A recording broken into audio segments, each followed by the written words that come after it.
Hey Void, how you doing? So, moving on to Terror of Mechagodzilla right away, since I guess I watched them pretty much back to back before. So, Terror of Mechagodzilla came out 1 year after Godzilla vs. Mechagodzilla. So, 1975. Now, thank you, Cat. So, this one was essentially a direct follow up as it has the return of, well, Mechagodzilla. Now, I mentioned there was an Interpol agent kind of protecting characters in the first one. That may have actually been part of this one because the descriptor briefly mentioned Interpol when I was pulling up the year for this one. So I can't really recall how much he had, but it was the guy who kept coming out of nowhere with the perfect timing and the perfect shot, and the only explanation was he was Interpol.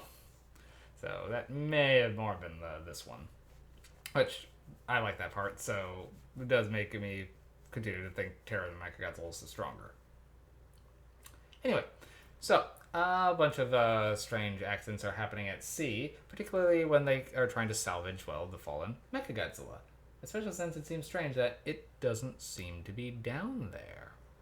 Well, however, they no time for that, as another problem is a giant dinosaur seems to be, well, wrecking ships, and then occasionally going on a bit of rampage when provoked. The dinosaur Titanosaurus, which was first theorized to exist by Dr. Mafune, who has since gone, then become reclusive.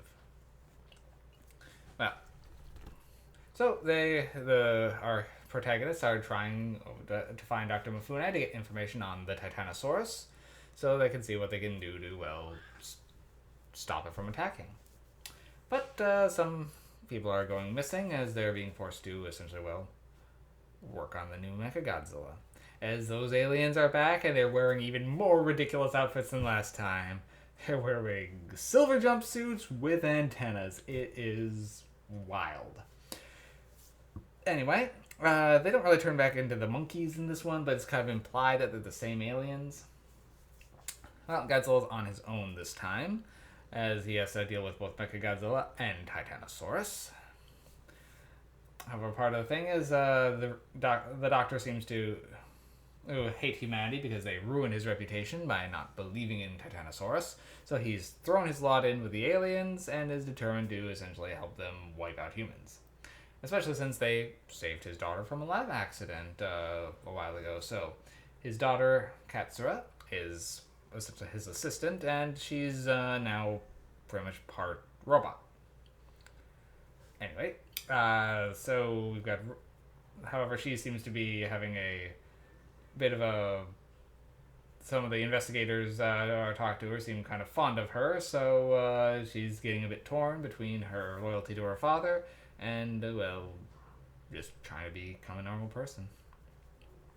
However, the switch to control Mechagodzilla is pretty much implanted in her, which does not bode well. Anyway, so Titanosaurus, is one of my favorites. A big red mottled dinosaur with a bright yellow fill, and his main thing is his tail fin is pretty much becomes a fan on the air, so he can just kind of kick up these windstorms. His roar is very, it's really well done. It's this like gargling, high pitched trumpet almost. Like if you remix an elephant trumpet, kind of, it sounds really cool. So the sci-fi things are kind of again in overdrive here, particularly with the aliens' outfits, and now having the robot girl mixed in, which in kind of a first.